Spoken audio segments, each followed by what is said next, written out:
Salut. Et c'est Salut! enregistré. Ouais, ça commence. Salut Salut. Facebook.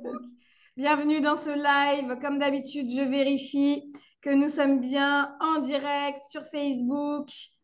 Et je vois que oui, mais je ne nous vois pas. Où sommes-nous? Où Est-ce sommes-nous? que, est-ce que nous sommes bien sur ton profil, Fanny, ou bien Normalement, sur oui, sur ton mon plume profil. ou... Normalement Ok. sur... Ah, ça y est, je nous vois. Salut Je regarde Facebook. aussi pour voir si je vois Ouais, des commentaires. Et sinon, on y répondra en différé. bienvenue dans ce live, bienvenue à toi, bienvenue à tous. Et aujourd'hui, j'ai l'immense plaisir de recevoir Yannick Dumais qui va nous parler de son quatrième livre pour lequel j'ai le plaisir de l'accompagner cette année au sein de mon programme en ligne. J'écris mon roman en un an.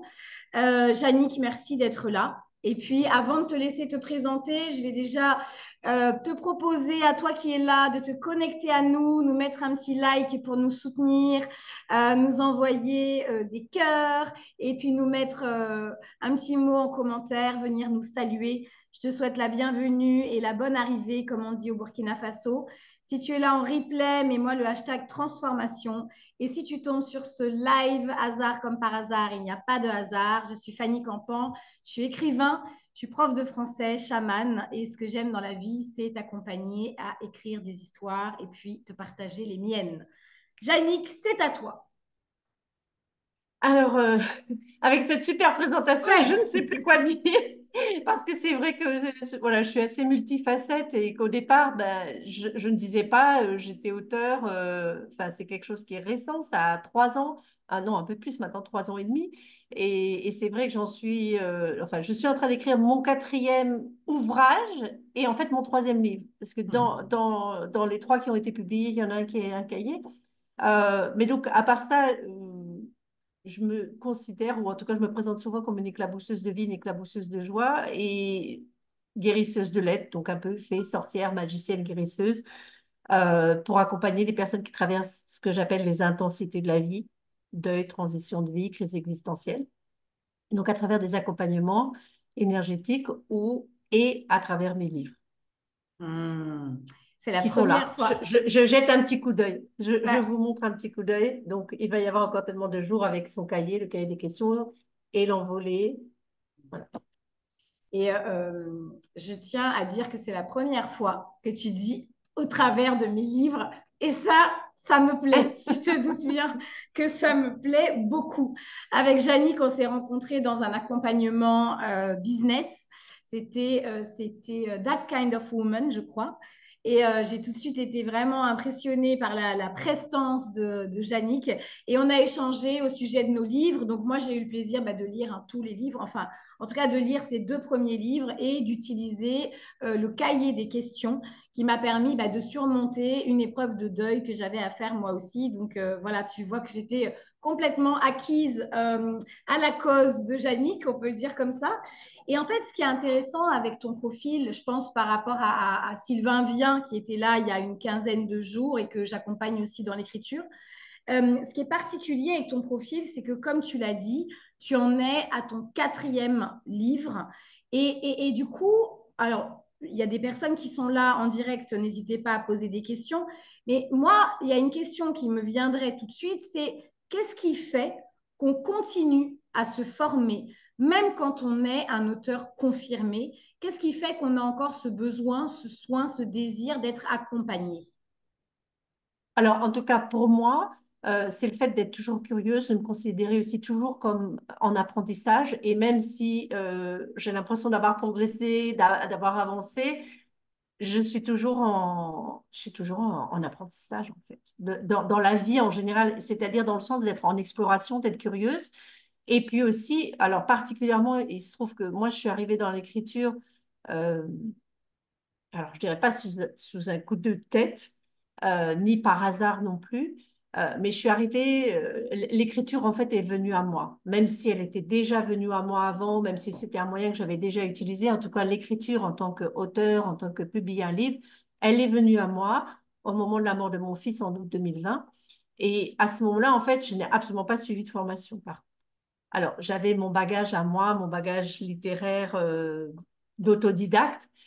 Et, euh, Et puis après, il y a eu le deuxième livre où là, j'ai un peu plus travaillé la structure. Donc le premier était vraiment comme un journal de deuil, on va dire, un Mhm. journal de bord. Malgré tout, c'est pas du journaling, il a été quand même amélioré, il a été corrigé. J'ai été accompagnée donc par une autre Fanny, Fanny Folly, Ouais, à ce moment-là. c'est la team Voilà, des c'est Fanny. la team des Fanny pour m'accompagner. Donc même à ce moment-là, j'ai quand même choisi d'être accompagnée en étant novice. Donc c'était pas un accompagnement comme le tien, c'était pas aussi profond, mais quand même, on a quand même avancé. Et puis après, pour le deuxième, donc il y a eu le cahier des questions qui est venu après, où là, ça a été un travail un petit peu plus facile. Malgré tout, même si je considère que c'est pas un livre parce que c'est un cahier, c'est vraiment comme un manuel à utiliser pour les personnes en deuil. Là, j'ai bien compris qu'il fallait que je travaille beaucoup plus la structure, le mettre par thème. Et puis, l'envolée, donc ça, c'est un recueil. C'est beaucoup plus un Hmm. recueil donc, de messages que je transcris de mon fils envolé. Là, j'ai bien senti que je ne pouvais pas le laisser sous forme chronologique. Il fallait Ouais. que je l'organise. Il fallait aussi que je mette dans les échanges que j'avais avec mon fils pour que ça devienne quelque chose de plus vivant et pas juste balancer des messages de l'au-delà. Au bout d'un moment, c'est saoulant à lire. Enfin, non, ça peut être très bien, mais c'était de le mettre en scène déjà Bien en sûr. montrant dans quel contexte moi je recevais ces messages, de développer ça et puis aussi de m'adresser au lecteur, alors que dans mon premier livre, je m'adressais uniquement à mon fils, donc j'étais un peu dans un monologue, donc là, je suis arrivée à un dialogue. Et puis là, il s'est ouvert que je ne vais plus parler du deuil, euh, je reste dans de la biographie, mais pas, enfin autobiographie, mais autofiction plutôt, et j'ai envie d'aller plus vers le roman, et là, c'est quelque chose qui est venu suite à une randonnée que j'ai faite en septembre 2023, que je ne me trompe pas. Ouais. Et puis voilà, je savais qu'il y aurait un autre livre, mais je ne savais pas ce que ce serait. Et à partir de cette randonnée, il y a un texte qui a commencé à émerger. Je sentais qu'il y avait autre chose. Et là, comme tu l'as dit aussi dans le descriptif, que cette fois-ci, ça devient un roman. Donc, comme si j'étais passée du journal, euh, le cahier, le recueil, et là, j'arrive au roman. Et je me suis dit, mais j'ai pas envie d'y aller toute seule. Euh, et donc voilà, c'est pour ça aussi que je choisis d'être accompagnée. Ouais.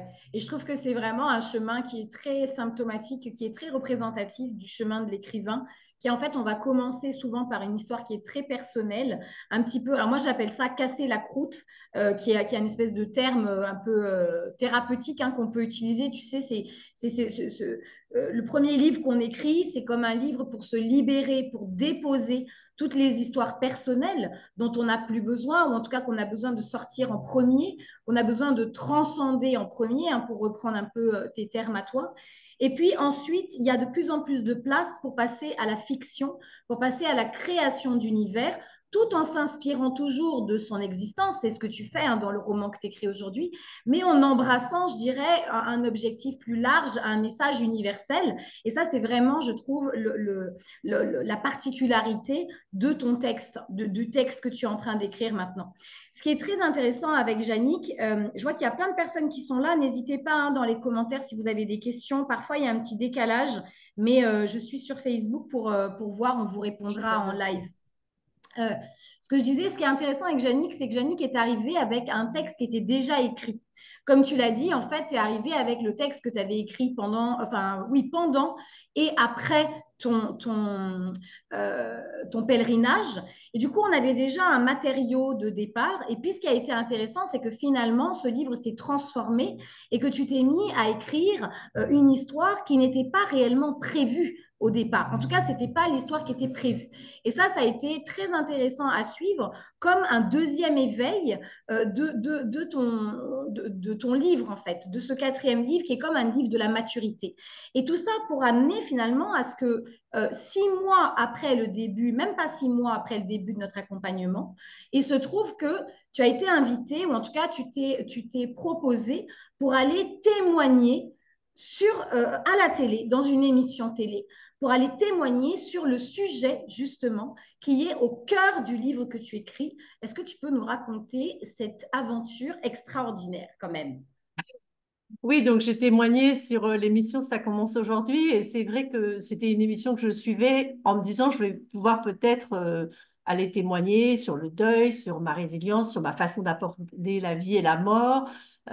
Et puis finalement, je suis tombée sur un appel à témoignage qui était la maltraitance dans les milieux aisés, la maltraitance physique et psychologique. Et moi, tout de suite, ça a fait tilt. Je me dis, mais c'est ça, mais c'est ce que je suis en train d'écrire, parce qu'en fait, de la randonnée en solitaire, qui n'était pas vraiment un pèlerinage, enfin, bon, une sorte de Non. pèlerinage, mais en tout cas, pas du tout à connotation religieuse. Et j'ai des bribes de l'enfance qui sont revenues, donc je m'étais mise à revenir sur mon enfance, à commencer à raconter des souvenirs d'enfance.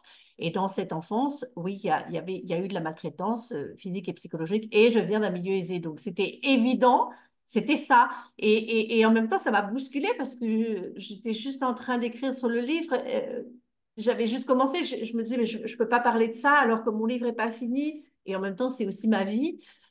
Donc, ça a été très intéressant aussi d'aller témoigner parce que c'est comme si j'avais aussi anticipé ce que Mm. j'aurais pu vivre à la publication du livre, c'est-à-dire peut-être la réaction de mes proches, le fait de se dire, mais non, en fait, c'était peut-être pas de la maltraitance, de me rétracter, le fait de se rétracter, d'avoir envie de se rétracter en disant, non, non, c'était pas si terrible que ça. Et donc ça m'a permis aussi de mûrir mon texte et d'être beaucoup plus clair après, je m'attends sur mon message et sur ce que j'écris. Mm. Et en fait, moi, ça m'a donné l'impression aussi, un peu comme si, tu sais, le fait que tu aies commencé à écrire ce livre-là, le fait que tu aies sorti déjà toutes ces histoires, toutes ces légendes, que tu les aies transformées, transfigurées, ça t'a permis d'être prête aussi à mener une sorte de conférence extraordinaire dans cette émission. Tu vois, c'est un petit peu comme si l'écriture du livre avait été une répétition de cette émission de télé et qu'en même temps, maintenant, c'est ça qui devient très intéressant dans ton travail littéraire, c'est que cette intervention dans cette émission, tu la réutilises en fait, tu l'intègres dans ton processus d'écriture et comme tu l'as dit, tous les enseignements qu'elle t'a apportés, c'est un petit peu vraiment comme si, et Montaigne l'avait déjà dit avant nous, comme si l'écriture était une marche introspective en fait et que tout ce que tu vis sert ton histoire. Qu'est-ce que tu en penses? Oui, parce qu'en fait, il y a l'idée du livre, il y a ce qu'on veut écrire, sauf qu'en fait, enfin, je ne sais pas, il y a peut-être des personnes qui arrivent à faire ça, on ne l'écrit pas en instantané. Non. Alors peut-être il y a des personnes qui écrivent en 2 mois et puis voilà, c'est torché. Donc en 2 mois, il y a peut-être moins le temps de se passer des choses. Mais là, c'est vraiment, comme tu dis, c'est ce voyage et aussi les découvertes qui viennent dans l'écriture par rapport au texte. Alors, je ne sais pas quand on écrit un texte complètement de fiction, ce qui peut se passer, mais même par rapport à son personnage, il peut y avoir des choses qui évoluent, on peut avoir raconter de la fiction et avoir des choses qui se passent en vrai dans la vie. Donc c'est vrai qu'il y a ce voyage et que pour moi, on ne peut pas être figé au départ sur le livre, même s'il y a une idée de la structure, de ce qu'on veut raconter. C'est aussi se permettre d'évoluer et peut-être d'intégrer effectivement le journal d'écriture dans le livre ou pas ces réflexions sur le livre. Et puis, tu m'as invité à lire le livre La Triste Tigre de Mm. Neige Sino il n'y a pas longtemps. Et où finalement, au départ, je me dis, mais oui, c'est pas un livre, c'est un témoignage. Et en fait, il y a en fait toute cette réflexion littéraire qui est là. Comment est-ce que je présente les choses? Comment j'en parle? Donc, elle a choisi, malgré tout, que ça reste un témoignage, même s'il y a sa réflexion littéraire. Et ça, c'est aussi quelque chose qui m'aide à me positionner. Donc, ce que je veux dire, il y a Mm. l'émission, il y a mes lectures, Mm. il y a tout ça qui fait évoluer. Bon, alors après, on peut partir très très loin. Donc, heureusement, j'ai mes rendez-vous mensuels avec toi pour voilà, être sûr, ok, je ne m'éparpille pas non plus et je sais où je vais. Malgré tout, c'est accepter d'avoir tous ces éléments qui viennent enrichir et puis aussi ben, garder la ligne de conduite en fait. Hmm. Oui, parce que tu vois, c'est intéressant que tu parles de tes lectures, parce que j'allais en parler tout à l'heure quand tu disais au départ, tu n'avais pas de formation littéraire à proprement parler. Mais par contre, un de tes traits de caractère, c'est quand même que tu es une grande lectrice. Et c'est vrai que les personnes que j'accompagne dans l'écriture, soit ce sont déjà des grands lecteurs, soit ce sont des gens en fait qui reprennent goût à la lecture, parce que la lecture, au travers de l'écriture, prend un nouvel intérêt. En fait, on n'a pas l'habitude de lire et puis à un moment donné, on veut écrire un livre et du coup, là, lire prend sens en fait, prend tout son sens. Et c'est ça aussi qui est intéressant, je trouve, dans l'accompagnement, c'est de pouvoir transmettre aussi cet amour-là au fur et à mesure. Alors, tu l'as dit tout à l'heure, Une autre de tes singularités, de tes spécificités et de tes richesses, c'est que tu suis actuellement deux accompagnements à l'écriture, puisque tu l'as dit, hein, tu travailles aussi avec Fanny Folly, que j'embrasse si elle est là. Moi, j'ai déjà travaillé avec Fanny aussi, je l'aime beaucoup. Et voilà, je suis très contente qu'on se partage le livre de Yannick, si on peut se dire ça. Qu'est-ce que ça t'apporte finalement d'avoir comme ça deux accompagnements différents, deux personnalités différentes, deux Fanny différentes au service de l'écriture de ton livre? Bah, c'est de la richesse, je dirais, mais finalement, c'est une complémentarité. Et puis, c'était des accompagnements différents parce que, en fait, Fanny, je la connaissais depuis longtemps. Donc, c'est comme ça que j'ai fait appel à elle au moment de mon premier livre. Et puis, en fait, elle a créé sa maison d'édition, Waouh Édition. Donc, mes livres sont publiés chez Waouh Édition. Et puis, finalement, c'était surtout au mois de novembre que j'ai suivi un atelier d'écriture qu'elle Oui. proposait. Donc, un atelier d'écriture en présentiel physique. Hein, où j'aime bien. Mm. On peut faire du présentiel en ligne aussi. Euh, et, et je sais que et je suis inscrite au prochain d'ailleurs en septembre. Donc ça a été quelque chose, ça a été 3 jours, non, c'était 2 jours, mais j'ai l'impression que c'était 3 jours. C'était 2 jours intensifs et c'est vrai que ça m'a permis de poser les premières pierres du roman, enfin du livre, ouais, du roman. Et à côté de ça, bon, puis alors en tant qu'auteur dans la maison d'édition, on a des sommets, on a un suivi un petit peu, donc voilà. Sauf que par contre, elle ne travaille pas spécifiquement là sur le livre.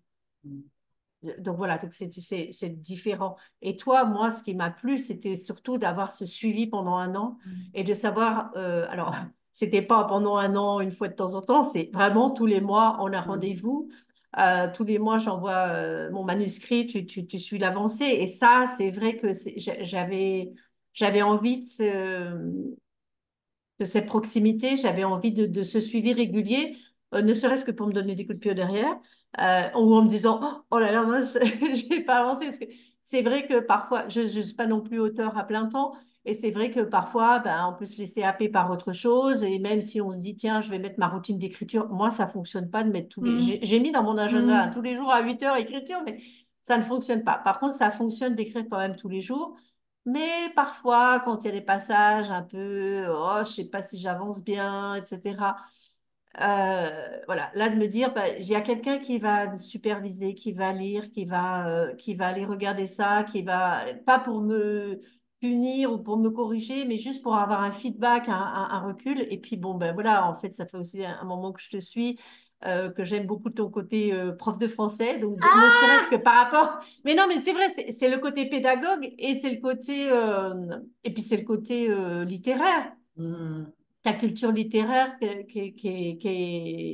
enfin voilà que j'adore, enfin, qui me passionne et donc pour moi c'est un bon complément. Mm.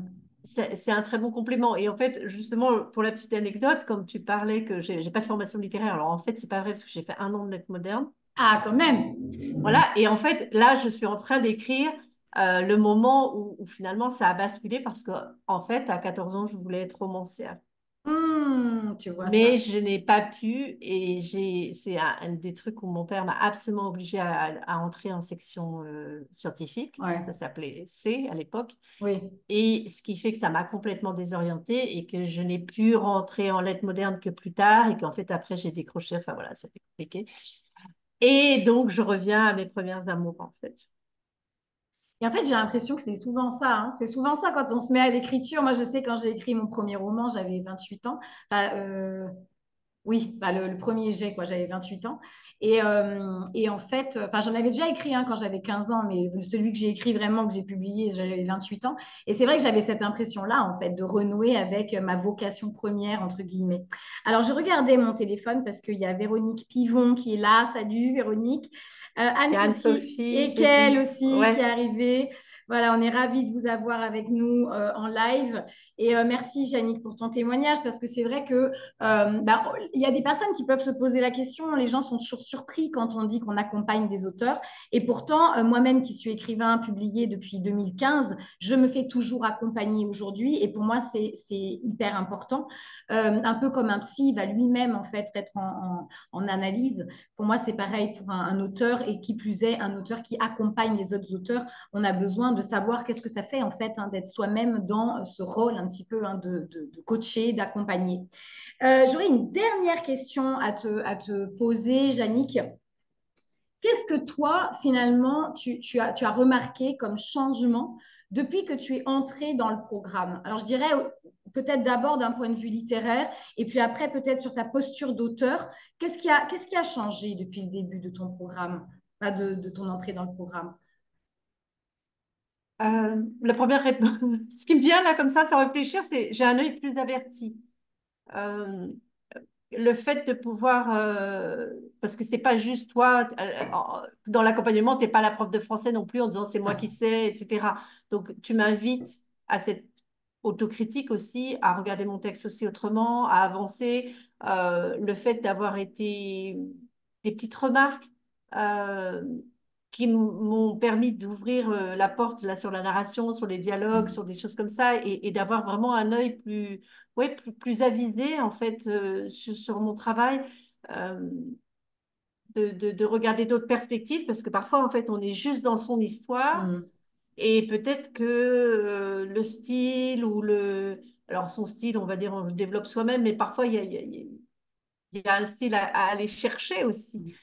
Puisque là, je vais sur un roman, donc il y avait un style à aller chercher, il y avait et en fait, juste des toutes petites choses, euh, ça m'a vraiment ouvert ça en me disant, ah mais oui, mais en fait, ouais, tiens, là, et là, j'ai réussi à développer, ben, tu me l'avais dit après, sur la façon de mettre en scène, de mettre en scène une scène, justement, pour que ça devienne autre chose que juste Qu'une histoire personnelle. Ouais, ouais, ouais, C'est ouais, vraiment ouais, ça ouais. qui a changé. C'est qu'en fait, aujourd'hui, tu écris de la narration, tu as, une structure dramatique, tu as des scènes, en fait, qui sont des morceaux de bravoure et qui, en fait, permettent au lecteur vraiment d'être en connexion totale avec ce qui est raconté et de vivre, en fait, ton histoire comme si c'était un film. Et ça, pour moi, c'est une compétence que tu as vraiment acquise assez vite. Hein. Tu te rappelles, ça a été au bout de 2, 3 mois, je crois, Ouais. qu'on a vraiment vu un changement où je t'ai fait un retour, un diagnostic de manuscrit, où là, c'était, mais en fait, Jannick, ça y est, là tu as compris. Là tu as compris. Et depuis, tu vois, tu dis que tu n'écris pas, peut-être pas tous les matins à 8 heures du matin, mais je pense que tu es parmi les auteurs les plus réguliers et prolifiques que j'ai jamais accompagnés parce que tu as une discipline quand même, une certaine rigueur dans ton travail, tu vois, qui fait que, voilà, les progrès ont été intégrés et maintenant, à chaque manuscrit, c'est bon, quoi. Tu vois, on sent que tu as passé complètement un cap. Je ne sais pas si tu t'en rends Oui, compte, c'est mais comme si ton accompagnement, en fait, ça a permis de révéler en fait le truc qui ouais. était là et que j'avais pas forcément encore, dont j'avais peut-être pas conscience Mm. et dont je m'étais peut-être pas encore servie et que Mm. je savais même pas que j'étais capable de ça en fait ou voilà, j'avais pas encore été explorée. Donc c'est vrai que c'est ce miroir que tu me donnes, que tu me fais et avec avec ton bagage à toi aussi qui est voilà, c'est pas un miroir. Bah si, moi je veux bien être en Non, miroir non, non, mais avec. c'est un beau Ah, moi je miroir. veux Non, bien non, mais je être veux en dire, miroir avec toi. c'est un miroir doté d'intelligence, quoi, où et de sensibilité. Donc, c'est ça qui me permet d'avancer et de progresser. Hmm. Super. Et ben, ce qui est bien avec Yannick, donc Yannick, elle est rentrée au mois d'octobre, octobre-novembre, c'est ça? Novembre, je Novembre, on crois. a démarré, je Ouais, crois, fin novembre. novembre, ouais. Ouais, novembre, donc dans mon accompagnement. Et Yannick bénéficie des 3 volets de la formation, c'est-à-dire elle a un coaching par mois, un diagnostic de manuscrit par mois et la boîte à outils de l'écrivain. Et en fait, ce qui est extraordinaire, c'est qu'on n'en est qu'à 6 mois d'accompagnement, un peu plus, hein, 7 mois. 7 mois. On arrive vers les 7. On On arrive vers arrive les vers les 7. 7, voilà. Mm. Bientôt 7 mois. Et que donc, il nous reste encore la moitié de l'aventure. Et donc, moi, j'ai hâte de voir ce que ce livre va devenir. Si toi, tu avais un seul souhait à formuler, dans 6 mois, tu voudrais te sentir comment à la fin de l'accompagnement? Euh, Trop fière, quoi. Ben, Ouais, ouais. j'espère que tu es fière déjà de ce que tu écris. Hein. J'espère que tu es fière de ce Oui, que oui, oui, Ouais, mais quand même. là c'est vrai que tu sais que voilà, j'ai encore à aller Ouais. travailler maintenant sur enfin, encore la structure et voilà, aller dépasser la narration et aller au-delà. Donc là, je sais qu'il y a un travail qui est prêt à éclore et chaque chose en son temps. Donc c'est Ouais. pas, ah là là, je flippe. Je sais que ça va venir, ça va se faire. Et c'est vrai que ouais, d'être heureuse d'avoir été jusqu'au bout. Enfin, je sais que je vais aller jusqu'au Ah non, bout, mais mais ça, c'est d'avoir sûr. été jusqu'au bout avec l'accompagnement, c'est autre chose parce que c'est aussi quelqu'un avec qui je peux échanger, en fait. Mm. C'est aussi parce que quand tu es en cours d'écriture, tu peux pas forcément échanger avec tes proches. Bon, tu peux dire deux, trois trucs, les gens peuvent pas savoir, tu peux pas leur montrer tout. Tandis que là, j'ai vraiment quelqu'un qui est là, je suis pas juste en monologue toute seule. Ah ouais, est-ce que ça va, ça? Est-ce que je suis pas sûre? Alors, bon, on a rendez-vous une fois par mois, je t'embête pas entre-temps. Bon, si jamais j'avais une grosse question, je sais que je peux te déranger, mais tu sais de quoi je parle. Mm. Donc, on est, comme tu dis, ton expression là, on est ensemble. Euh, et ça c'est vraiment extraordinaire, quoi. De pas être, de pas rester bloqué avec des doutes, avec peut-être une fausse route ou des choses comme Mm. ça. Et en même temps, c'est pas toi qui me dis, il faut que tu ailles là ou que tu ailles là. Toi, Non, voilà, tu me non, laisses non. aussi aller où j'ai envie d'aller. Donc ça, de toute façon, ça c'est Ça, c'est ce que tu Fanny m'as Folly, dit elle dès le l'avait début. déjà remarqué. Ouais. Et puis toi, tu Elle me m'avait l'avais dit, dit. Tu me l'avais dit dès voilà. le début. Tu m'avais dit dès le début. Tu m'avais dit ne m'influence pas. Ne cherche pas à m'influencer. Donc, je Oui, fais c'était très une crainte attention que à ça. j'avais Et en oui, c'est fait. clair. C'était une crainte que j'avais en suivant l'accompagnement. Je disais, j'ai pas envie d'être influencée dans mon écriture en même temps. Bah oui, Et, tout à fait. finalement, ben, tu travailles enfin, dans ce sens-là, tu as le même respect que Fanny aussi. Vous êtes vraiment me laisser, voilà, juste suggérer, et c'est ça, cette pédagogie, suggérer, montrer ce qui est possible, et après laisser le libre arbitre, en fait. Mm. Tout à fait, parce que c'est ton livre et en fait, c'est ça qui est aussi important dans mes accompagnements, c'est que l'idée, c'est pas que tu écrives un livre formaté. D'ailleurs, on a vu, on en a parlé la dernière fois lors de notre dernier coaching, que de toute façon, les livres qui marchent sont pas forcément des livres formatés, hein. Donc, mon objectif, c'est pas ça. Mon objectif, c'est que tu trouves, que tu écrives en un an un livre qui te ressemble, un livre qui ressemble à ce que tu as envie de transmettre au monde et ça me paraît fondamental. Donc, merci beaucoup, Jannick, d'avoir été présente. Je vais terminer juste en rappelant que aujourd'hui, j'ai plus de place en accompagnement, coaching et diagnostic de manuscrits parce que je suis aussi écrivain et prof à côté. Donc, je ne peux pas non plus prendre trop de monde, même si j'aimerais bien. Donc, voilà, pour celles et ceux qui ont envie d'être coachés, je vous donne rendez-vous plutôt au mois de novembre, octobre-novembre, j'aurai peut-être de nouveau de la place. Sinon, en attendant, vous pouvez avoir accès à ma formation en ligne, la boîte à outils de l'écrivain. En ce moment, elle est à 222 euros et jusqu'à la fin du mois de mai, jusqu'au 31 mai, quand tu t'offres la boîte à outils, tu as accès à un suivi par mail.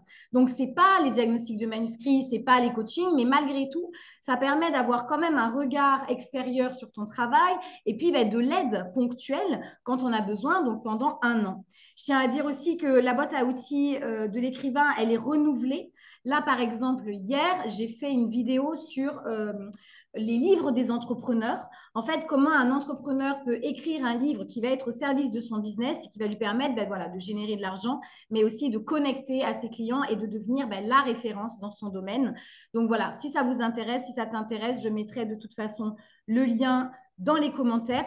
On n'a pas eu de questions. Je termine rapidement parce qu'il faut que j'aille chercher mon petit chéri, mon fils à l'école, enfin à la piscine, si vous voulez tout savoir. Donc, c'est pour ça que ça se termine très rapidement.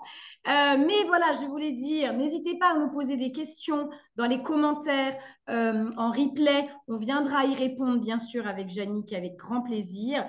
Et puis, voilà, merci encore, Jannick, d'avoir été là. Ben, merci de m'avoir invitée. Et puis, à très bientôt, tout le monde, pour une nouvelle vidéo. Bye bye! Ciao, ciao! Merci. Il y a encore l'enregistrement. Ouais.